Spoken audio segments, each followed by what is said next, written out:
के अपने सिचुएशन को भाप लेते हैं कि आने वाला समय किसका है, तो जिसका अच्छा होगा उसके साथ चले जाएंगे वो। अनिल गोयल, अनिल गोयल हाँ कैसा हाँ क्या लग रहा है आपको? अनिल गोयल वो आपके भी मित्र श्रीकांत रहे जी, हैं, आप लोगों के भी मित्र रहे अनिल गोयल। हाँ श्रीकांत जी, सबसे पहले तो मैं सत्यपरख भारत को बधाई देता हूं कि उन्होंने इतने महत्वपूर्ण विषय को रखा है। और दूसरी बात, मैं तो सिर्फ इसको कांग्रेस का और पीके का अंदरूनी मामला मानता हूं, इसमें कोई भाजपा का रोल नहीं मानता। लेकिन हमारे जो कांग्रेस के मेरे साथी हैं उन्होंने बिना बातों भाजपा को घसीट लिया इस बीच के अंदर, जिसमें भाजपा का कहीं कोई लेना देना नहीं है। भाई पीके इनके साथ जाए ना जाए, कांग्रेस इनको रखे ना रखे, इनका अंदरूनी मामला है।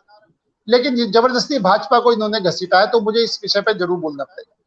आपने बहुत सही कही कि ये जो है कि तीन, अगर वो सोनिया गांधी की मानेंगे तो प्रियंका राहुल का क्या होगा। आप इसमें एक और गंभीर बात मैं कहना चाहता हूं कि पीके ने एक जो चोट पहुंचाई है, और वो कांग्रेस के परिवार के एनडीए में शामिल नहीं है, वो चोट पहुंचाई है कि या तो कांग्रेस का अध्यक्ष या पीएम, दोनों में से एक उम्मीदवार जो है पार्टी घर परिवार से बाहर का हो। और परिवार से बाहर का कांग्रेस सोच ही नहीं सकती कि परिवार से बाहर का व्यक्ति भी कोई प्रधानमंत्री बने या परिवार से बाहर का व्यक्ति कोई पार्टी का अध्यक्ष बने। इसलिए जो दुबकी रख पर अनिल जी बीच में टोक रहा हूं, मुझे जरा वो कारण बता दीजिए। आपका भी संबंध टूटा है ना सर? मैं आ रहा साथ ही तो संबंध टूटा, सर, उसके पीछे का कारण क्या था? सर मैं आ रहा हूं मैं एक एक बात जी।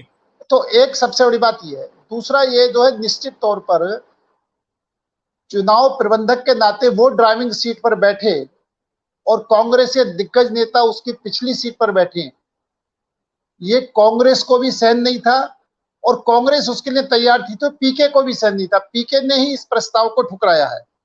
और 2017 में जब इन्होंने कांग्रेस ने का इनका गठबंधन हुआ था पीके के साथ, तो इन्होंने खाट योजना शुरू करी, खाट पंचायतें करी, खाट किसानों के लोगों घर में खाटें पहुंच गई, लेकिन कांग्रेस की खाट खड़ी हो गई। और जब कांग्रेस को देखा कि इसमें नहीं हुआ, तो उन्होंने समाजवादी पार्टी से गठबंधन करके वो भी उन्होंने प्रयास करा, वो उसमें भी सफल नहीं हो पाए। तो निश्चित तौर पर कांग्रेस नए नए प्रयास कर रही है, लेकिन जो उसको मूल रूप है उससे भटक रही है। मूल है कि सही मायनों में उसको जमीन में उतर करके जमीनी कार्यकर्ताओं को संपर्क में लेकर के जमीनी हकीकत पर काम करना चाहिए। लेकिन ये शॉर्टकट ढूंढ रहे हैं, शॉर्टकट में कैसे हम सत्ता को काबिज करें। तो चुनाव प्रबंधन जो चुनाव प्रबंधक हैं, जो चुनाव प्रबंधन कर रहे हैं, वो देश का नेतृत्व करेंगे। और जो राजनीतिक दल हैं, जो राजनीति कर रहे हैं, जो देश से जुड़े हुए, वो पिछली सीट पर बैठेंगे। तो ये कहीं ना कहीं कांग्रेस का दिवालियापन सामने दिखाई दे रहा है।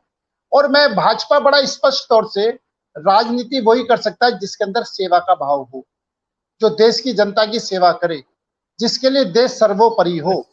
वो कांग्रेस में दूर दूर तक नहीं है, वो कांग्रेस में दूर दूर तक नहीं है। अभी कांग्रेस के मुद्दे पर सर वो कांग्रेस को दूर दूर तक नहीं है। कांग्रेस को अब एसी की राजनीति चाहिए, कांग्रेस को शॉर्टकट में सत्ता प्राप्ति की बात चाहिए, ना कि जनता की सेवा करके नीचे तक जनता के बीच में जाए, जनता की बातों को सुने, जनता के मुद्दों को उठाए और जनता के मुद्दे उठाकर आगे बढ़े।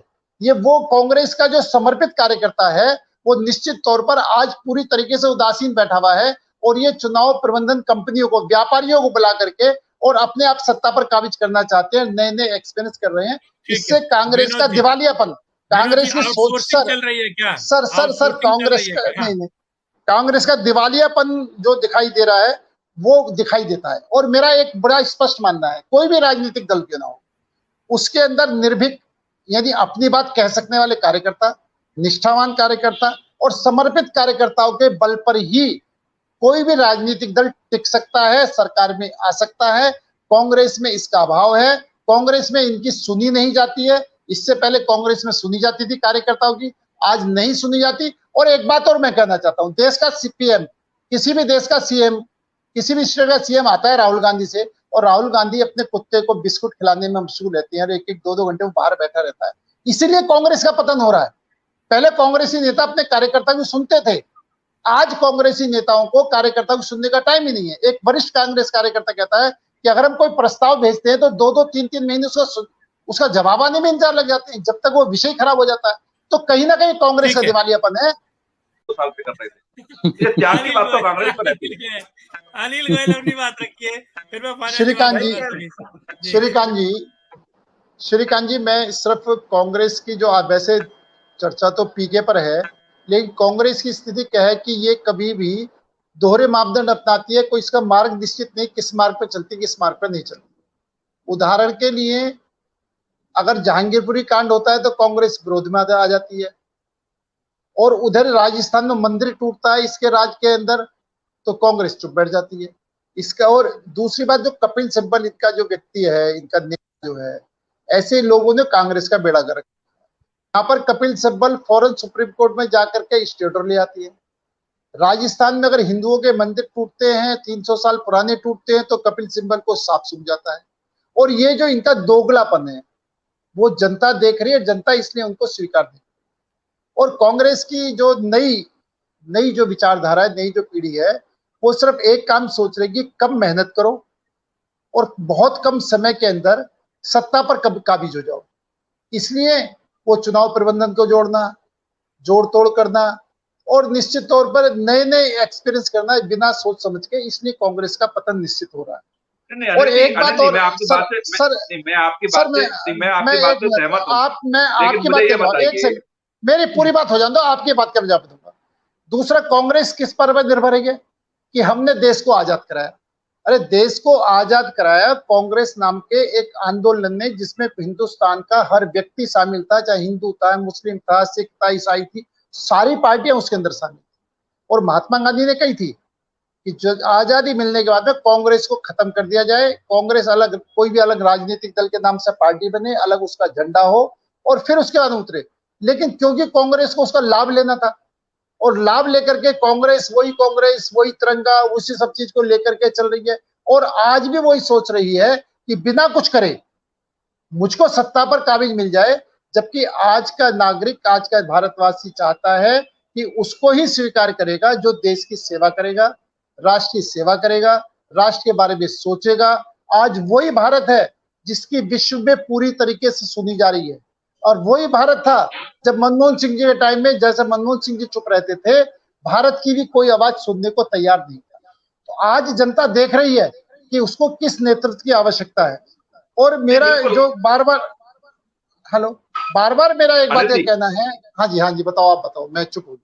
आप बोलो। जो दोहरे मापदंड की आप बात कर रहे हैं, मैं बिल्कुल सहमत हूँ कि कांग्रेस दोहरे मापदंड को अपनाती है। आप कौन से पीछे हट रही है पार्टी? आपकी जम्मू कश्मीर में जिस पार्टी का विरोध किया, पानी पीपी जी के आपने गालियां दी, उसके साथ सरकार बना दी। आप हिंदुत्व की बात करते हैं, उत्तराखंड में सुनो ना सर, एक का जवाब सर, मैं देता हूँ। देखो, अगर हमने पीडीपी से समझौता करा, देश हित को ध्यान में, अरे सर सुनो, हाँ बिल्कुल, आप मेरी बात आप खुद कर रहे हो। और हमने वहां 370 हटाई, 35 से हटा कर दिखाया, हमने ये करके दिखाया भाई साहब। हमने जो चीज जो नासूर था उस नासूर को हमने खत्म करा, 370 हटा के 35 से हटा के हमने खत्म करा। और दूसरी बात ये उत्तराखंड में धर्म संसद होती है, आपके तमाम बड़े लोग धर्म से संबंधित धर्म संसद करते हैं, मुकदमा आपकी सरकार लिखाती है, जेल आपकी सरकार भेजती है। हिंदुत्व की आप बात करते हैं। देखो सर, हम हिंदुत्व की बात नहीं करते, हम हिंदुत्व के साथ में पूरे भारत के विकास की बात करते हैं, भारत के तरक्की की बात करते हैं। और हम जितने भी हिंदुत्व की बात करते हैं स्पष्ट करते हैं, मुंह में राम बगल में छुरी नहीं है। हम पहले सुन तो लो सर, आप सुन तो लो, आप पहले मेरी सुन तो लो। हम नहीं, हम देश के विकास की, भारत के अंतिम व्यक्ति के विकास की, और देश का विकास सर्वोपरि है। आपकी बात से सहमत हूं। आप एक हिंदुत्व की बात नहीं होगी हमारी सरकार के रहते हुए। नहीं, आप हिंदुत्व तो हिंदुस्तान की जान है। अगर हिंदुत्व नहीं है तो हिंदुस्तान ही नहीं है। लेकिन आप हमको संविधान के अनुसार भी चलना है। हम संविधान नहीं, विरोध नहीं सर, संविधान की बात कर रहे हैं। संविधान में हिंदू मुसलमान दोनों हैं, अकेले हैं? संविधान में दोनों ही है, संविधान में दोनों ही है ना। तो फिर ऐसी मतभेद क्यों आते हैं? दो रजिस्ट्रियां क्यों बनती हैं? कोई रणनीति नहीं बनती। हमारी रणनीति देश का विकास है, हमारी रणनीति देश के अंतिम व्यक्ति खड़े होने का विकास है। अनिल भाई हो गया, अनिल भाई हो गया।